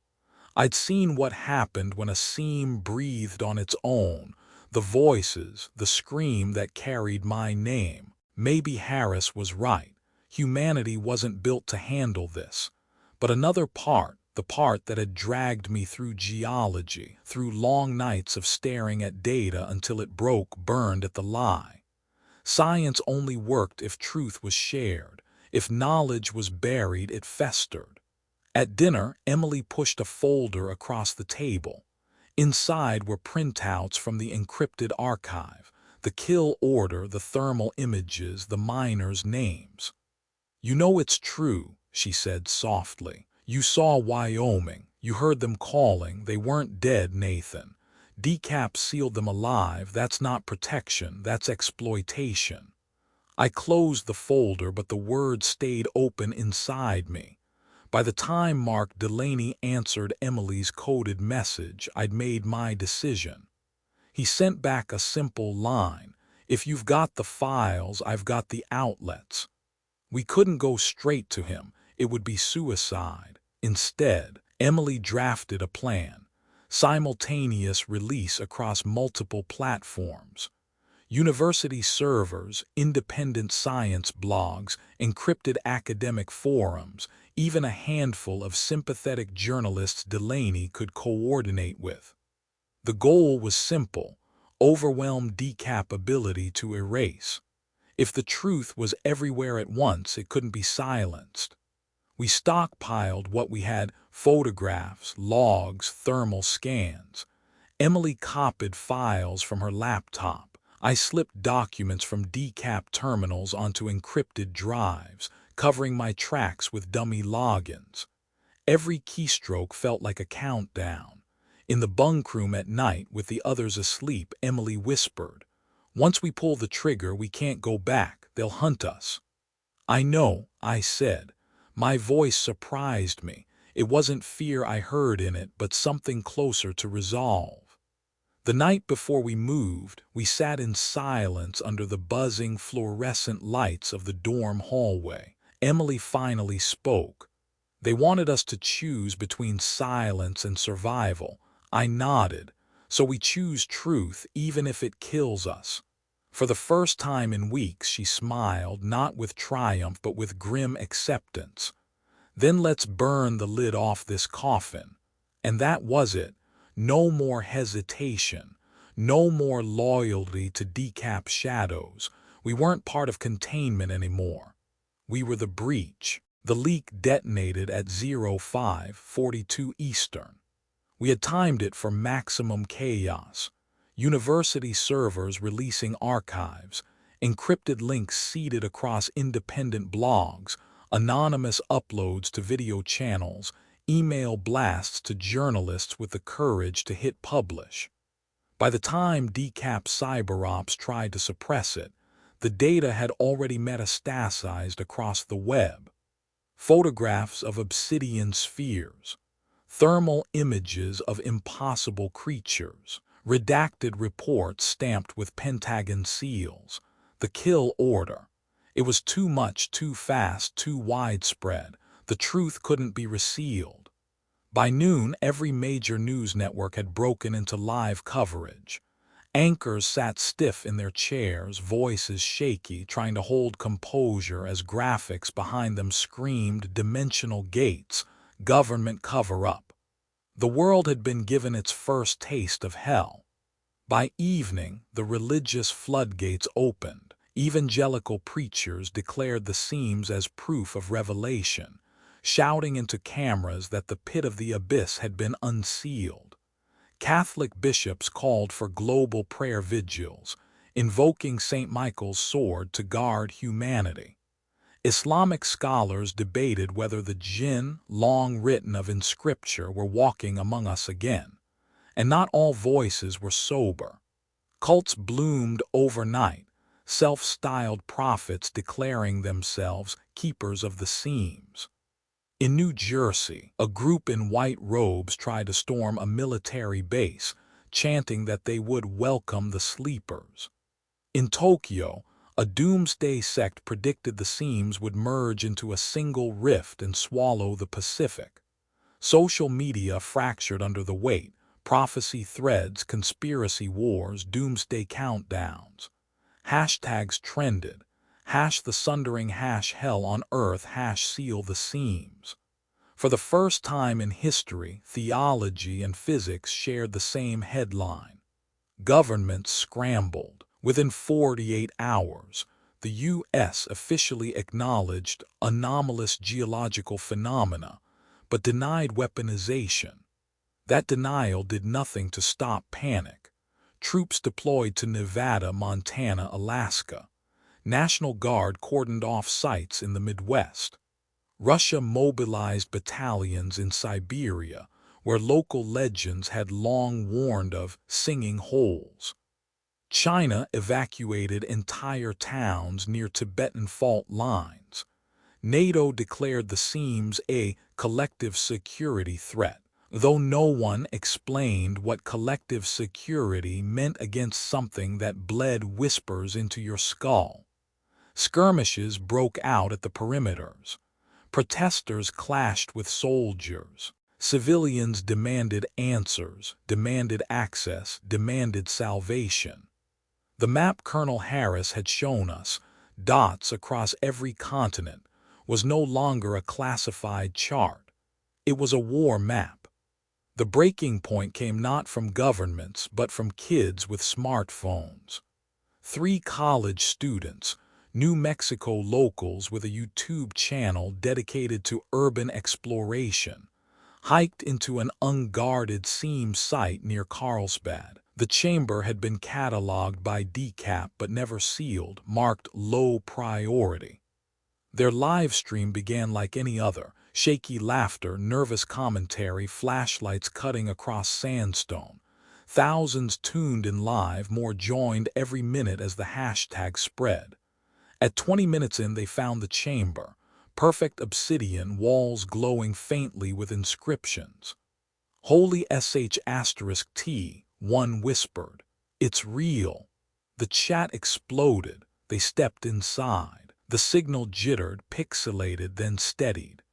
Viewers heard it first, a low chorus of whispers in dozens of languages. The explorers froze, faces pale. Then from the phone's microphone, a single human scream tore through, the same voice as the boy holding the camera, but his mouth hadn't opened. The stream ended in static. When authorities arrived 6 hours later, the chamber was empty. No bodies, no gear, just 3 sets of footprints that led into the seam and never back out. The clip was mirrored 1 million times in a day. Parents wept on television. Commentators screamed about government negligence. And around the world, people stared at their screens and asked the question that no one could answer. What's waiting on the other side? It began just before dawn in the Nevada desert. The seam under the abandoned missile silo, The one Emily and I had first monitored had always been labeled high risk. During containment drills, Harris's people described it as unstable, like a lid held down by too few bolts. At 04:13, the lid blew. Seismic monitors went haywire, their graphs spiking off the scale. The silo's concrete walls fractured like eggshell. Local ranchers reported the ground shuddering as though something enormous had shifted beneath the desert floor. Then the air changed. Within minutes, the temperature in the surrounding basin surged by 120 degrees F. Birds dropped mid-flight. Coyotes lay dead in their dens. Asphalt on Highway 95 bubbled like tar. Satellite images later showed a single black plume rising where the silo had been, so dense it swallowed sunlight, a column of smoke that didn't drift but pulsed, as if breathing. The first response was unmanned. The military scrambled thermal drones over the area, feeding the footage to command centers in Colorado and D.C. What they captured was broadcast to no one outside the chain of command, at least not officially. Emily and I only saw it because Harris trusted us enough, or maybe wanted us scared enough. On the screen, the drone's heat sensors painted the desert in glowing red. The plume was white-hot, and moving through it were shapes, winged, eyeless. Their forms flickered at the edges like they weren't fully anchored to this plane. Some dragged tails of molten light, others moved with jerks like marionettes pulled by unseen strings. One swooped at the drone, the feed cut to static. The silence in the viewing room was absolute. Harris's jaw clenched, but he didn't speak. By noon, the U.S. government declared a 50-mile exclusion zone around the site. Entire towns, Tonopah, Goldfield, were emptied under martial law. Highways were barricaded by Humvees and razor wire. Official statements called it a geological collapse with hazardous emissions. No one outside DCAP believed it. Helicopter footage leaked anyway, showing convoys of black trucks and hazmat teams rushing toward the plume. And in the background, captured for just 2 seconds before the camera cut away, a shadowed shape wheeling across the sky, too large, too wrong to be a bird. Social media caught fire. Hashtags roared. #Nevada breach, #Hellgate, #cover up. That night, the first civilian videos surfaced. A trucker on US 95 parked outside the quarantine, live-streamed as he watched the sky.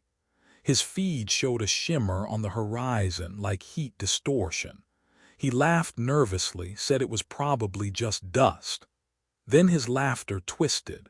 His voice changed pitch, syllables spilling out in languages no one recognized.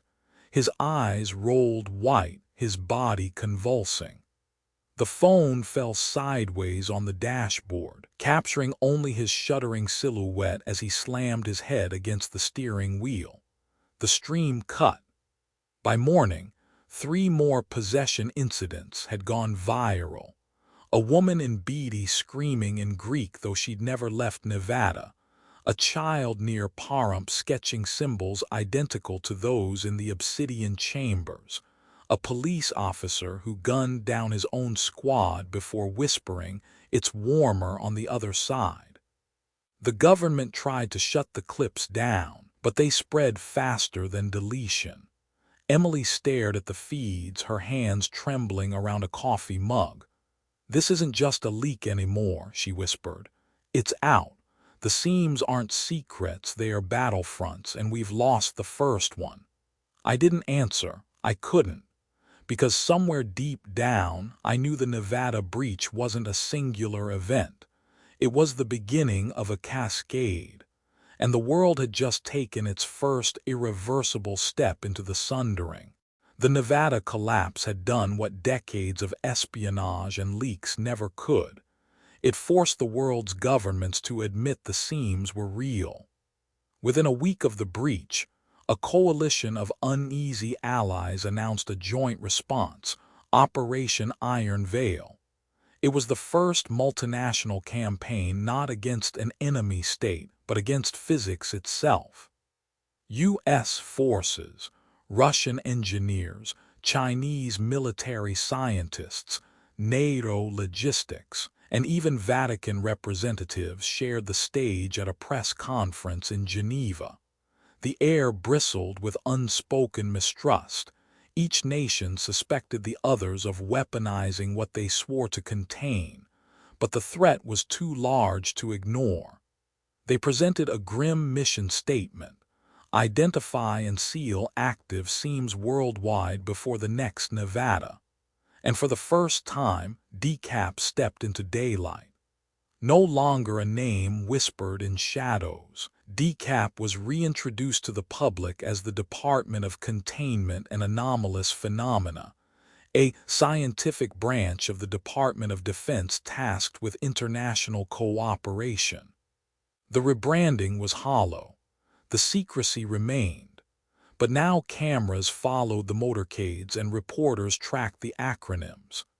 Nathan Cole, geologist, and Dr. Emily Carter, linguist.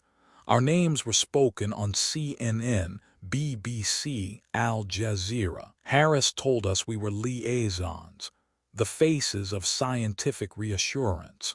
In truth, we were camouflage, living proof that DCAP wasn't just soldiers and steel but thinkers too. Standing at the UN dais with Emily beside me, I read a statement drafted by others. Containment is not conquest. The seams are natural phenomena requiring careful, united response. We are stronger together.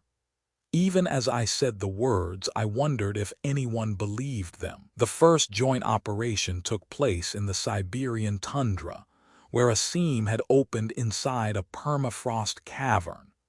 Russian Spetsnaz secured the perimeter while American engineers lowered seismic dampers into the ice. Priests from the Russian Orthodox Church stood shoulder to shoulder with Buddhist monks flown in from Mongolia, chanting as if the air itself might split. The procedure became a template: steel and scripture, engineering and ritual, reinforced concrete poured to cap the chambers, electromagnetic grids installed to stabilize resonance, religious rites layered on top, Catholic exorcisms, Jewish psalms, Islamic prayers, Hindu mantras, indigenous smoke rituals. What none of us admitted out loud. Sometimes the technology failed, but the rituals didn't. In Alaska, concrete fissured within hours until a Tlingit elder walked the perimeter with cedar smoke. The fissures sealed. In Turkey, Turkish engineers' dam collapsed under strain until an imam's prayer call steadied the ground itself. Science and faith, long estranged, became weapons in the same war. But unity was a fragile mask. Behind closed doors, delegations snapped at each other. Russia accused NATO of using seismic gear to spy on missile fields. China claimed the U.S. still withheld Nevada footage. Smaller nations demanded access to sealing technologies, furious at being told to trust the coalition. Emily leaned close one night in Geneva, her voice low. "They don't want to seal them, Nathan. Not all of them. Some want what's on the other side." I had no reply, because I knew she was right. Our roles dragged us everywhere. Front row at press conferences, second row at sealing rituals, private meetings where Harris and other generals smiled for cameras but traded threats once the doors closed. The public believed we were experts guiding nations. In truth, we were pawns holding the board steady. Still, when I saw footage of civilians cheering as another seam was sealed, I let myself hope, briefly, that maybe the war could be won. That the map of burning dots Harris had shown us years ago might finally cool. But then the messages began to surface. Encrypted, anonymous, warnings that not every seam was being sealed. Some were being kept alive. And worse, some were being fed. By the third month of Operation Iron Veil, the casualty lists no longer fit on a single page. Every morning, Harris's aides would distribute the reports, names, units, causes of death, sometimes thermal collapse, sometimes severe cranial trauma, non-human source, more often simply MIA. Soldiers weren't the only ones. Civilians caught near the exclusion zones, farmers, miners, children, were added to the rosters. Whole families erased in a single line of text. Nathan stopped reading the names aloud. He couldn't take Emily's expression when he did. Seam collapses became more frequent. Wyoming, Kentucky, then Illinois, where an entire grain silo town vanished overnight, the cornfields scorched black. With each breach came mass migration. Tens of thousands fled hot zones, swelling refugee camps across the Midwest. Highways clogged with convoys of minivans and pickup trucks piled with mattresses and baby cribs. The economy bent under the weight. Crops rotted in fields abandoned by their owners. Railways halted under martial law. Store shelves emptied, prices soared, black markets flourished. Food shortages rippled outward. By summer, bread lines stretched for blocks in cities that hadn't seen famine since the Great Depression. The refugee camps carried their own horrors. At night, witnesses swore they heard whispers drifting through the tents, languages no one spoke. A girl in Missouri carved seam symbols into her cot with a butter knife. A man in Kansas lit himself on fire while shouting in perfect Sanskrit, though he'd never left the state. Commanders tried to stamp out panic, but rumors spread faster than facts. Were the refugees carrying something with them? Was the infection physical, spiritual, or both? In private, Emily broke. One evening in our temporary quarters in Colorado, she sat hunched on her cot, her face lit only by the glow of her laptop. "It's my fault," she whispered. I tried to stop her, but she shook her head hard. "The leak, I thought if the world knew it would force honesty, cooperation. I thought light would burn out the shadows." She slammed the laptop shut, eyes wet. "But we didn't stop the apocalypse, Nathan. We accelerated it." Her voice cracked. "I hear those screams when I close my eyes. The live stream, the trucker, the little boy in New Mexico, and I think, what if we'd kept quiet, would they still be alive?" Nathan had no answer. The truth pressed down heavier than the desert sun. The leak had forced the seams into daylight, but in doing so, it had turned humanity into witnesses of its own undoing. Every society has its breaking point. And as food shortages deepened, as casualty lists lengthened, as refugees whispered at night in borrowed tongues, the world crept closer to its own. Knowledge had come with a cost. And no one, not Emily, not Nathan, not Harris, not any government, was ready to pay the full price. It began where it all started. The Badlands of South Dakota, where Nathan's first seismic survey had detected whispers, erupted into crisis. The seam buried beneath its jagged ridges had always been listed as dormant, a low priority. But now, after months of cascading failures worldwide, it stirred. Sensors picked up destabilization at a scale no one had seen before. Electromagnetic pulses, ground temperatures spiking to furnace levels, and a low-frequency hum that rattled windows as far away as Rapid City. Colonel Harris's voice on the secure line was stripped of its usual authority. This is the one. If the Badlands collapses, it won't stop in South Dakota. It'll bleed through the whole continent. The order was given, all resources, all allies, one last attempt. It looked like a war council. American engineers, Russian physicists, Chinese quantum theorists, Vatican exorcists, Navajo elders, Buddhist monks and imams from Cairo, all flown in, all standing shoulder to shoulder beneath the scorched sky. The name whispered across the operation was dimensional weld. It was more than ceiling, more than concrete and chance. It meant stitching the tier at both the quantum and metaphysical levels, welding physics to faith, mathematics to myth. Emily called it the most dangerous prayer experiment in history. The setup stretched for miles. Seismic stabilizers sunk deep into the Badlands. Particle accelerators redirected to fire resonance waves into the earth. Monks chanting sutras in unison with Gregorian choirs and indigenous drumming, all synced to seismic pulses. A perimeter of soldiers, rifles trembling in their hands as the ground itself seemed to breathe. The plan was simple in theory. Overwhelm the seam with coherence. Make reality itself louder than the breach. But theory never accounts for the screaming. At 0200 the seam roared. The ground split open, an obsidian maw lined with inscriptions glowing red-hot. Shapes pressed against the surface like insects straining against glass. Some broke through, eyeless, winged, shrieking, only to be incinerated by resonance bursts. Nathan felt the words in his bones before he spoke them. The inscriptions weren't just symbols anymore, they were instructions, commands, warnings. He chanted them without knowing how he understood. Emily screamed into her recorder, voice raw, translating in real time.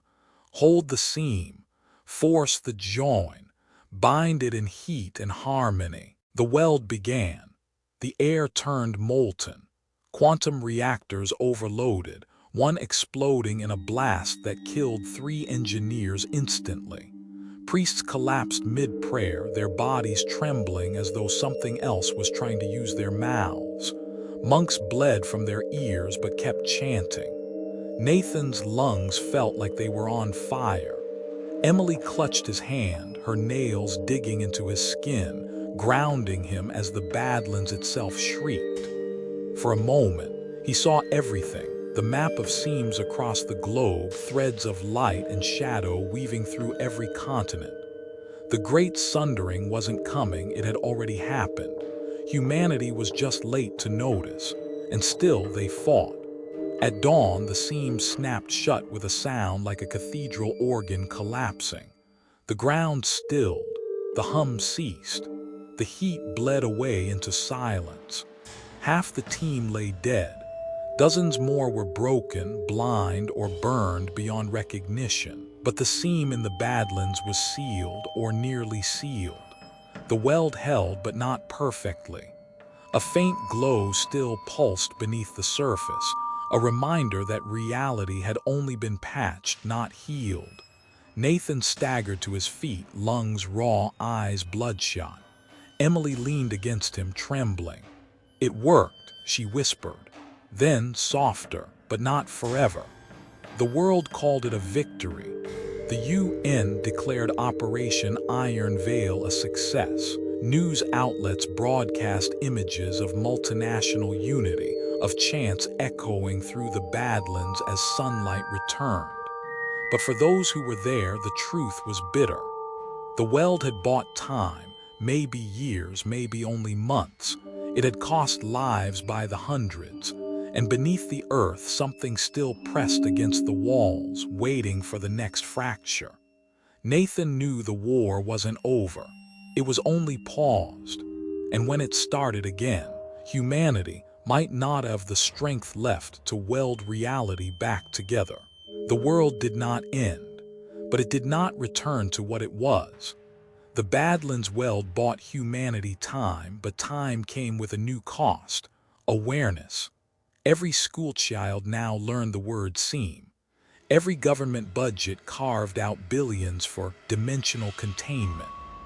World maps no longer mark just rivers and borders, but glowing scarlet triangles where seams pulsed beneath the crust. Airlines rerouted flights to avoid hot zones. Farmers abandoned fertile valleys deemed unstable. Refugee camps became permanent cities on the edges of sealed grounds. And geopolitics bent under the weight. Nations fought not over oil fields or trade routes, but over seam rights. Who had jurisdiction to study them, who had the technology to weld them, and who might be tempted to open them again. The seams had become permanent, like nuclear weapons, like climate change, like every scar humanity had ever carved into the earth. I tell this now from behind a secure wall in Colorado, where once Emily and I were prisoners of secrecy. The world calls me Director Nathan Cole, head of U.S. Dimensional Security. Titles don't mean much anymore. They are armor, nothing more. A way to make the public believe someone is steering the ship when the waves themselves are alive. Emily still works beside me, though the light in her eyes has dimmed. She no longer speaks of fixing things, only of holding them together for one more year, one more month, one more day. Some nights I find her staring at the monitors, lips moving in silent prayer.